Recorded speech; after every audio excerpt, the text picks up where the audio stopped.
12월 10일은 유엔이 정한 인권의 날이고 12월 3일 그러니까 지난주 수요일은 유엔이 정한 장애인의 날이었습니다.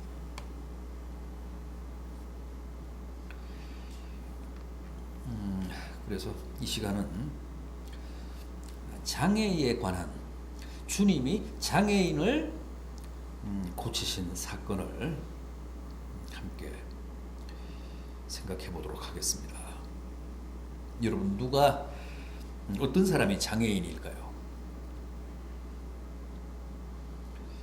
마태복음 13장 14절을 보면 주님이 이렇게 말씀하십니다.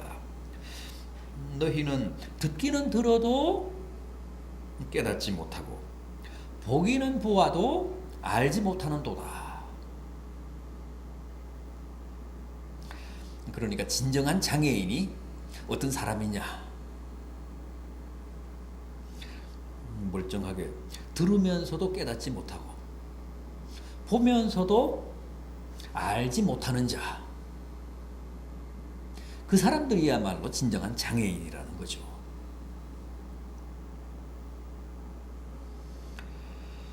그렇다면 이 시대의 진정한 장애인들은 다 우리들입니다. 우리가 그렇지 않습니까?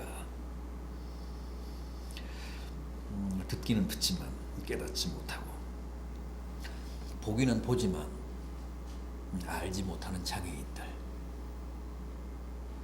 육체적으로 신체적으로는 멀쩡한데 아니 육체적으로 신체적으로는 멀쩡한지 몰라도 정신적으로 정서적으로 영적으로는 다 극심한 장애를 겪고 있잖아요.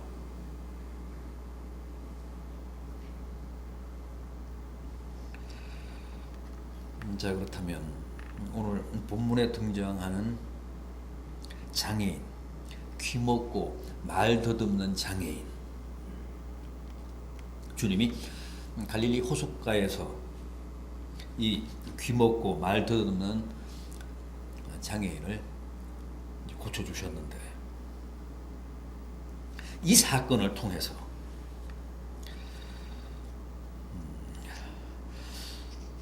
장애인이 어떻게 하면 주님께 나와서 온전함을 회복할 수 있을까? 우리의 이 정신적인 장애와 영적인 장애는 어떻게 하면 주님의 은혜를 통해 고침을 받을 수 있을까? 그 점을 한번 확인해 보도록 하겠습니다. 그 사실을 주님이 귀먹고 말 더듬는 장애인을 고쳐준 이 기사를 통해 한번 확인해 보도록 하겠습니다. 자, 주님이 이 장애인을 말 더듬고 또 귀먹은 장애인을 어떻게 고쳐주셨는가? 먼저 어떻게 하셨다고요? 33절을 보면 그 사람을 따로 데리고 무리를 떠나셨다고 했습니다.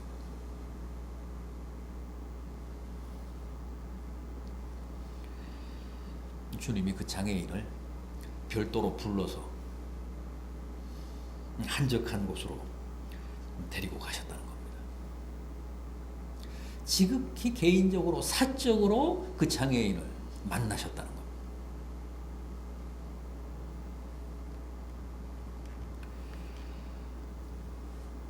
여러분 이게 중요합니다.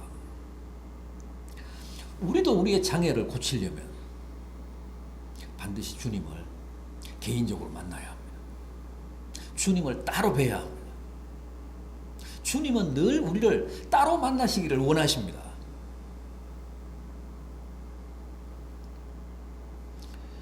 절대 주님은 우리를 단체로 면담하시지 않습니다.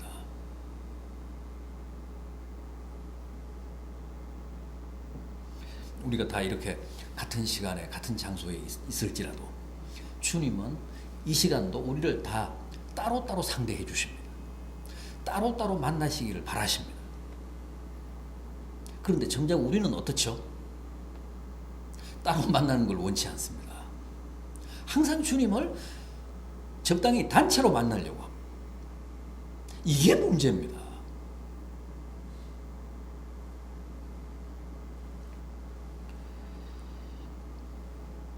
주님은 우리를 따로 만나기를 바라시는데, 따로 만나서 우리의 장애를 고쳐주시기를 바라시는데, 정작 우리는 주님과의 개별적인 만남을 원치 않고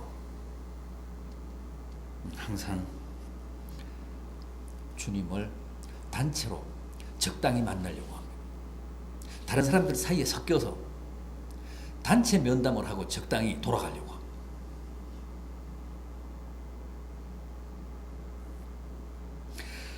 놀랍게도 수년, 수십 년간 신앙생활을 하면서 아직 한 번도 주님을 개별적으로 만난 적이 없는 사람도 수두룩합니다. 수두룩 뻑뻑합니다.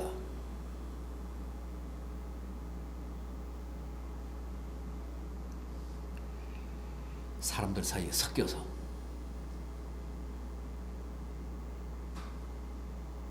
슬쩍 주님을 그저 뵙고 또 사람들한테 섞여서 적당히 교회를 빠져나가기를 바랍니다.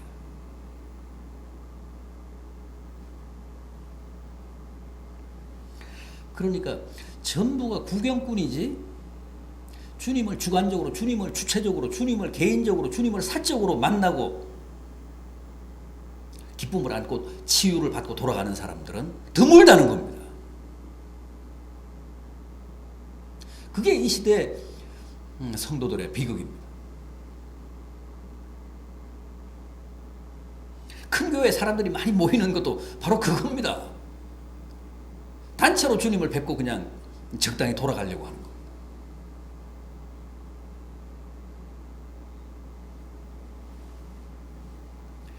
그게 우리 한국 교회의 큰 병인데, 주님은 언제나 우리를 따로 만나보시기를 원합니다. 여러분, 달아나지 마십시오. 사람들한테 섞여서 슬쩍 들어왔다가 슬쩍 나가지 마십시오. 교회에 오셨으면 꼭 주님을 개인적으로 뵙고 가야 합니다. 따로 만나고 가야 합니다. 그래야 우리의 장애를 고침받을 수 있습니다.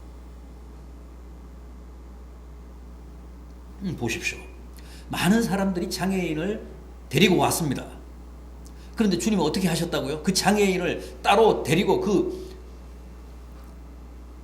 무리를 떠나 한적한 곳에서 면담하셨다고 합니다. 이렇게 해야 합니다. 이렇게 해야 장애가 낫습니다. 우리의 장애를 고침받을 수 있습니다.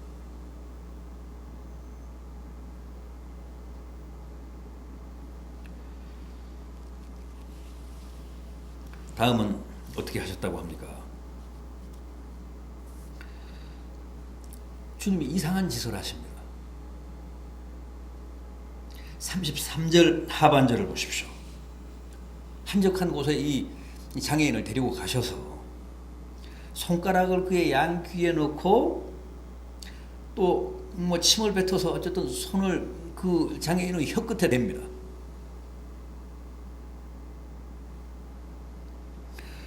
왜 이렇게 하셨을까요? 이건 뭐 무슨 동작입니까? 보통은 그냥 말씀 한마디로 고치잖아요. 모든 병자를 그냥 단순히 뭐 이렇게 안수를 해주시거나 아니면 말씀으로 다 고쳐주셨는데, 이 장애인에 한해서는 손가락을 양 귀에 꽂고 또 뭐 손을 혀에다 대고 그러십니다. 이 사람은 잘 듣지도 못하는 사람이고 또 말도 잘 못하는 사람입니다. 그래서 이런 스킨십을 통해서 이 사람의, 이 장애인의 믿음을 자극하신 겁니다. 고무하신 겁니다. 말은 안 들리니까 생각해 보십시오. 귀가 잘 안 들리는 사람에게 주님이 손가락을 양 귀에다 이렇게 꽂으면 아, 뭔가 이제 귀가 막 뚫리겠구나 하는 기대를 갖게 되잖아요. 말을 잘 못하는 사람인데 주님이 손바닥을 그 혀에다 대면 아, 이제 주님이 손바닥을 내 혀에다 대고 뭔가 혀가 이제 풀리게 해주시나 보다. 그런 기대와 믿음을 갖게 될 거 아닙니까? 그 점을 노리고 주님이 이런 그 퍼포먼스를 하신 겁니다. 왜요? 믿음이 없는 곳에는 기적이 없기 때문에 그렇습니다. 믿음이 없는 곳에는 치유라는 게 없습니다. 주님이 병자들을 고쳐주시고 항상 뭐라고 말씀하셨습니까? 네 믿음이 너를 온전케 했다. 네 믿음이 너를 구원했다. 주님의 능력과 우리의 믿음이 만날 때 기적이 발생합니다. 눈만 멀뚱멀뚱하게 뜨고 있으면 기적이 일어나는 게 아닙니다. 고쳐지는 게 아닙니다. 주님은 먼저 주님의 그 치유의 권능을 받을 만한 믿음을 고무하신 거예요.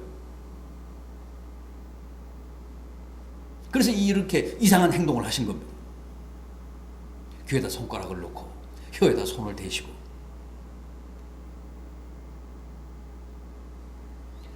주님이 나타내실 능력에 대한 기대에 부풀게 하신 거예요. 이제 내가 낫겠구나. 이제 주님이 나를 고쳐주시는구나. 기대에 부풀게 하신 겁니다. 주님이 이렇게 하시는 한 나는 반드시 낫는다. 내가 이제 회복된다. 믿음과 확신을 갖게 하신 겁니다. 오늘 우리 본문은 이 마가복음 7장인데 바로 앞에 보면 6장 1절 이하에 그런 말씀이 나옵니다. 주님이 자기 고향인 나사렛 지방에 가셨는데 거기서는 어떤 기적도 어떤 권능도 행하시지 못했다고 합니다. 왜요? 왜요? 이유가 뭡니까? 그 사람들이, 그 고향 사람들이 주님을 믿지 않았기 때문에. 주님을 믿지 않았기 때문에 거기서는 아무런 권능도 기적도 행하실 수 없었다는 거예요. 반드시 믿음이 있어야 합니다.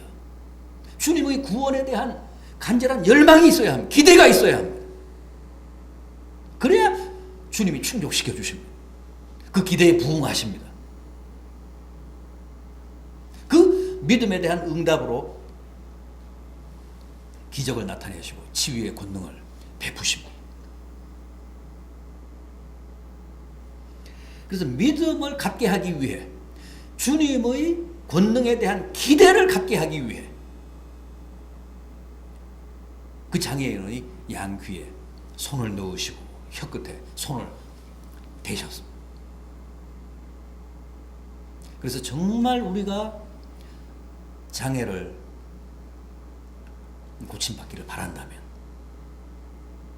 믿음이 있어야 돼요. 믿음을 가져야 합니다. 기대를 가져야 합니다. 주님이 내 귀에 손을 넣으시면, 내 혀끝에 손을 대시면 반드시 내 혀가 풀리고 내 귀가 뚫린다.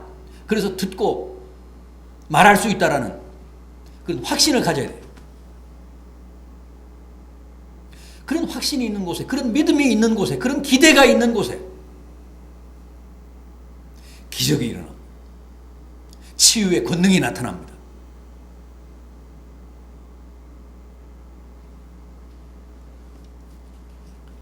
다음은 어떻게 하셨다고요?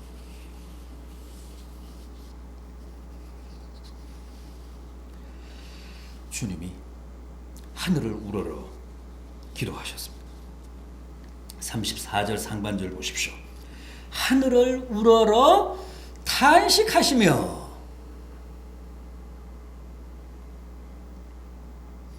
여기서 탄식하셨다. 원어로는 주님이 불쌍한 표정을 지으며 신음하셨다. 그런 뜻입니다. 무한한 연민을 가지고 하늘을 우러러 신음하듯이 기도하셨다는 겁니다. 저 불쌍한 장애인을 고쳐주소서. 신음하듯이 그렇게 하늘을 우러러 주님이 기도하셨다는 겁니다.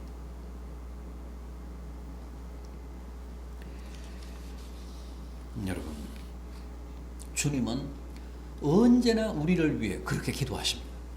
지금도 하나님 보좌 우편에서 신음하듯이 우리를 위해 기도하고 계십니다.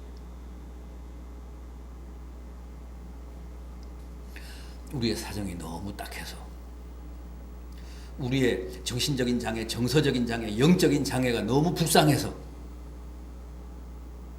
그런 연민의 신음을 하시며 하나님께 기도하고 계십니다.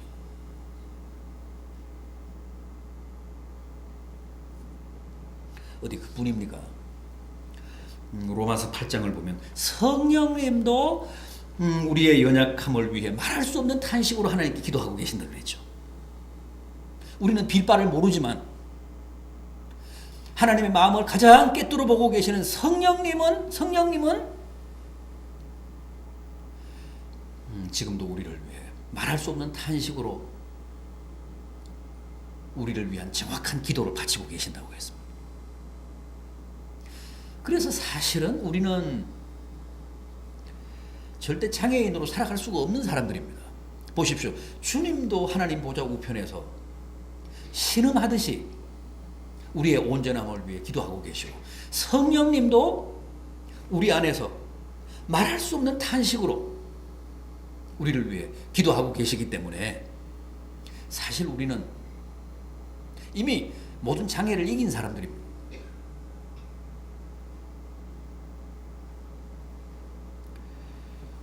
여러분, 그 사실을 확신하십시오. 우리는 장애인으로 살아갈 수도 없고 우리는 실패할 수도 망할 수도 없습니다. 왜냐하면 주님이 늘 나를 위해 신음하듯 기도하고 계시고 성령님이 내 안에서 늘 탄식하시며 기도하고 계시기 때문에 누구보다도 건강하게 살아오른 사람들이고 아무런 장애 없이 탈 없이 살아 마땅한 사람들이 바로 우리 믿는 사람들입니다. 그 점을 확신하시기 바랍니다. 그래서 주님이 말씀하실 때마다 뚫린 귀로 확실하게 들으시고, 또 주님이 기도하시고 성령께서 기도하사 내 혀를 온전케 해주심으로 늘 주님을 향해 사랑을 고백하며 또 신앙 고백을 바치며 복되게 사는 인생들이 되시기를 바람하지 않습니다. 오늘 다시 한번 장애인을 온전케 해주신 주님의 놀라운 은혜와 축복을 생각하시며 늘 주님의 역사하심으로 모든 육신적인, 정신적인, 영적인 장애를 극복하시고 누구보다도 하나님 앞에서 건강하게, 온전하게, 복되게 사시는 성도들이 되시기를 진심으로 기원합니다.